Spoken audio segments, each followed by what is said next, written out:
Yeah! C'est ici que commence cette journée d'aventure. On est à l'Anse de Tabatière, juste à côté de l'Anse Saint-Jean, qui est une place merveilleuse. Un petit coin de paradis, une mini-baie. C'est là que je campe, que j'ai campé hier puis que je campe ce soir. Un des plus beaux spots de camping que j'ai rarement vu. Et là, la journée commence tôt, il est 7 heures. Et je voulais aller monter la Montagne Blanche. Je sais pas trop à quoi m'attendre, là. Je sais que c'est un bon 7 heures de marche. Mais est-ce qu'il y a des points de vue ou quoi que ce soit? J'aimerais ça poser des questions à des gens autour, mais là, il n'y a personne. Là, il est trop tôt encore. Mais là, on a encore une vue merveilleuse sur le fjord. Puis c'est une des seules places qu'on peut se rendre en voiture, qu'on a juste à marcher une centaine de mètres. Malheureusement, il y a des fils électriques qui passent juste à côté. Mais même à ça, c'est mystique en ce moment, c'est brumeux. Les nuages sont bas, sont à la hauteur des montagnes, autant de l'autre côté qu'ici. C'est assez spécial. On pourrait voir arriver ou apparaître un bateau n'importe où, mais je pense pas, là. Le trafic maritime est pas fou ici, disons. Mais méchant beau spot. C'est paisible, tranquille. Très, très cool. Et c'est comme ça qu'on commence la journée.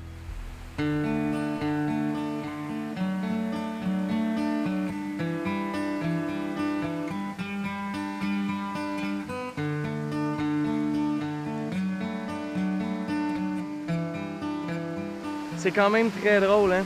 J'avais décidé finalement un peu d'abandonner l'idée de faire la Montagne Blanche parce que j'ai mal dormi.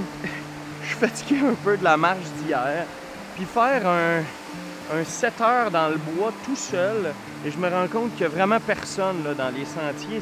C'est vide. Il n'y a même pas personne dans le stationnement. J'avais changé d'idée, puis je m'étais dit, finalement, je vais aller voir la Grande Chute.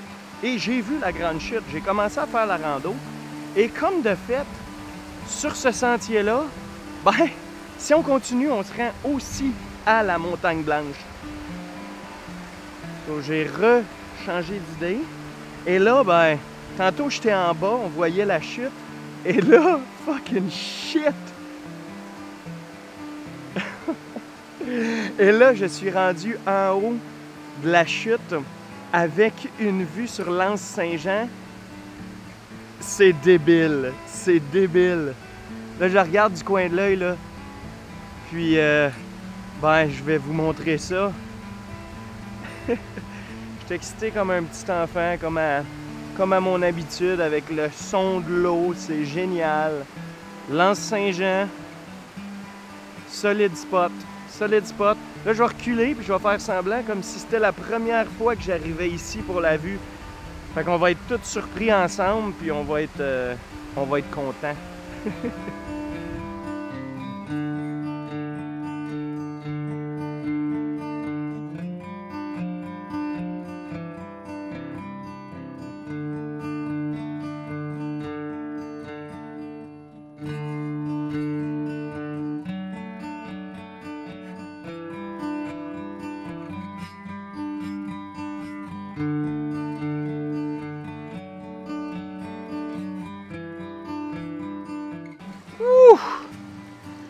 Là, il commence à faire très très chaud. Mais il reste à peu près 3 km. Fait que ça se fait bien quand même, là. Un dénivelé de 550 mètres, je pense. Il en reste quand même pas mal, là, parce que je vois un top de montagne, là. Mais ce qui est le fun du sentier, c'est que les paysages sont très très variés.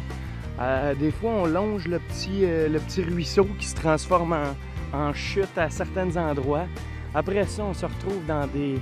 Je sais pas si c'est des pinèdes, là, mais des arbres un peu plus vides en bas. Après ça, il y a des belles clairières, comme ce qu'il y a en ce moment en arrière de moi. C'est vraiment bien.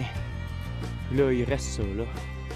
Alors, j'en ai pour 40 minutes, puis on va pas mal être rendu. Il y a de la bébête, mais ça, c'est un classique, fait qu'on n'en parle même pas. Ça, je continue ça, mes amis. On se revoit probablement en haut quand le sol va être dénudé dénudé d'arbres et d'arbustes. Puis on va être pas mal plus dans la roche. Salut, on part ça. Ben, on part ça. On continue.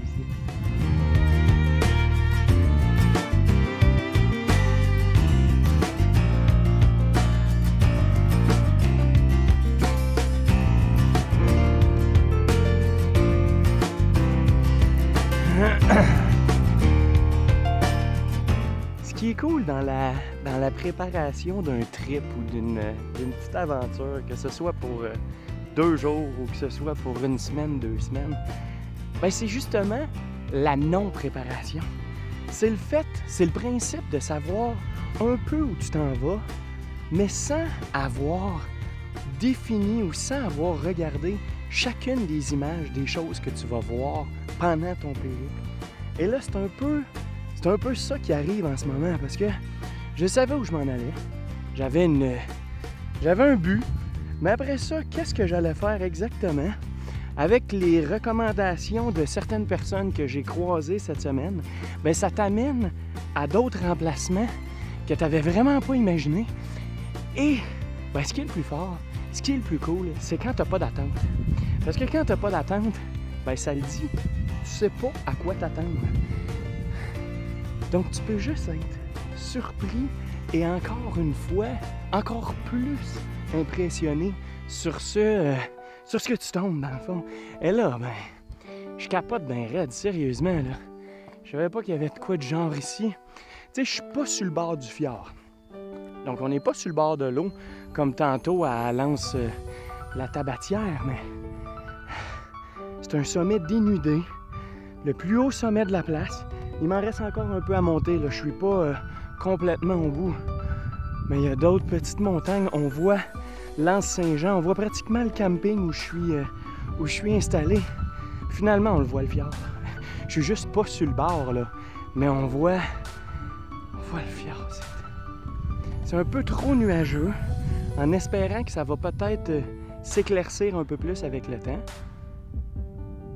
Ça n'a pas l'air d'être parti pour ça, mais je vous montre ça, ce qui m'entoure. Regardez ça, en arrière. Juste là, là. Là, là. C'est très, très, très impressionnant. J'ai croisé 2 Français, les 2 seuls, de toute la montée. Eux, ils descendaient. Commençaient pas pire tôt. Wow! Juste un gros wow!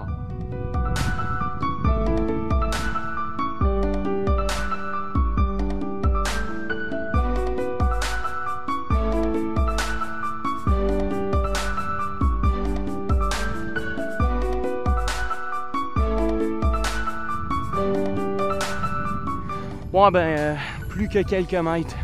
On est vraiment au sommet. Puis là, on longe. On longe le top. Là, c'est une crête un peu jusqu'au bout.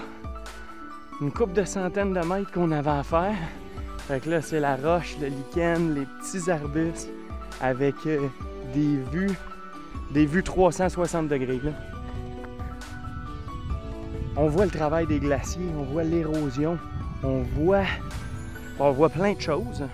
Je ne vais pas tout décrire ce que je vois en ce moment parce que ça va être long. Mais l'important, c'est qu'on s'amuse.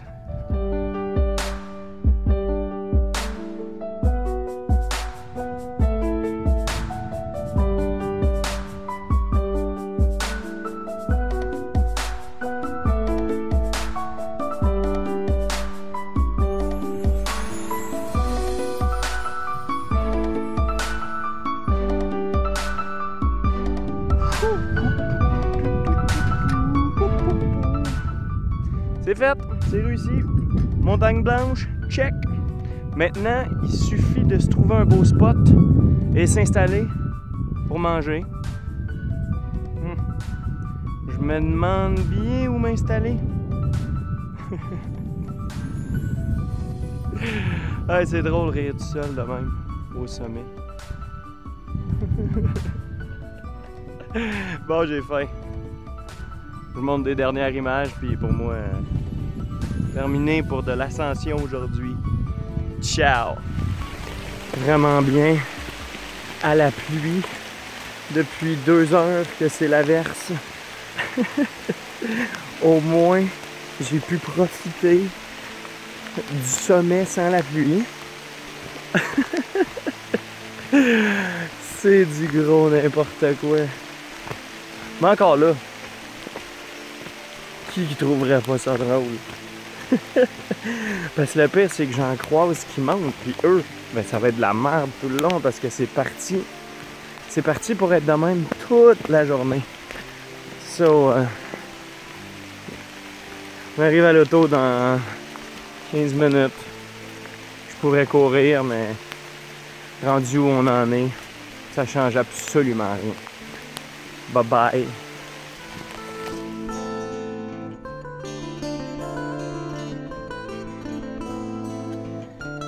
Ouais, ben c'est définitivement une journée de rêve que je viens de passer. Une journée pleine de rebondissements, plein de surprises. Le début, qui était plutôt pluvieux, donnait pas vraiment le goût d'aller partir en expédition pour longtemps. Mais je peux vous garantir que je suis très content de m'avoir donné un petit coup de pied dans le derrière, question de me pousser un peu. De toute façon, vous me connaissez, c'est pas mal certain que j'aurais jamais laissé tomber une chance de découvrir des nouveaux sommets grandioses. Puis j'ai été chanceux en plus, parce que la pluie a juste commencé en descendant. Et croyez-moi, hein, j'étais mouillé pas à peu près. Et là, c'est les derniers moments à savourer. On apprécie le paysage paisible qui nous entoure et on s'en va se faire une bonne bouffe au camping avec une bonne bouteille de vin.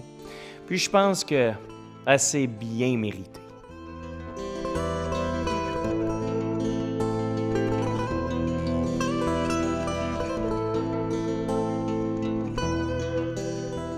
C'est pas mal fini pour ce beau week-end dans le coin de Chicoutimi.